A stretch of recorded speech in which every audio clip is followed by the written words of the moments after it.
নিশাৰ সময় আছিল।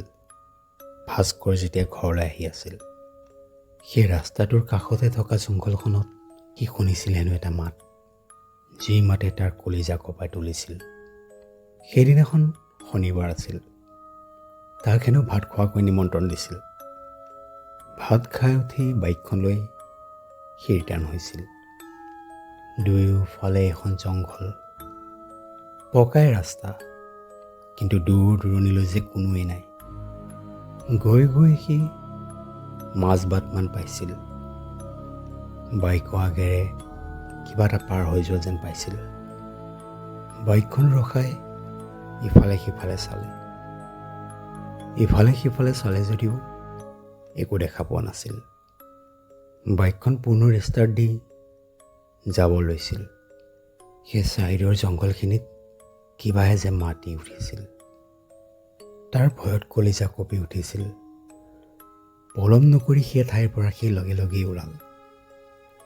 গৈ আছিলহে সি, দূৰত কোনোবা ৰখি থকা যেন দেখিছিল। ওচৰ পোৱাৰ লগে লগেই যে তাত কোনো নাইকিয়া হৈ আছিল। ভাস্কৰ যিমান পাৰে সি বেগাই যাবলৈ ধৰিলে। গৈ গৈ সি গাঁৱৰ তিনিআলিটো পাইছিল। গাঁৱৰে বাসিন্দা এজনী যেন তাক পিছফালৰ পৰা চিঞৰি আছিল। কিন্তু ভাস্কৰে ভয়তে নৰখাই ঘৰ পালেগৈ। সেইদিনাখনৰ নিশাটো পাৰ হ'ল। ৰাতিপুৱাৰ পৰাই হেনো ভাস্কৰৰ ডিঙিটো বিষ। হাতত ব্ৰাছডাল লৈ অলপ ৰাস্তালৈ ওলাই গ'ল। ৰাস্তাতে লগ পাই ধনেশে ভাস্কৰক সুধিলে, যোৱাকালি ৰাতি বাইকৰ পিছফালে কোন আহিছিল? কথাষাৰ শুনাৰ লগে লগেই যে ভাস্কৰৰ গাৰ নোম থিয় হৈ ৰ'ল। ঘটনা পাৰ হৈ যোৱা প্ৰায় 2 মাহ হৈছে। সময় নিশা 12 বাজিছিল।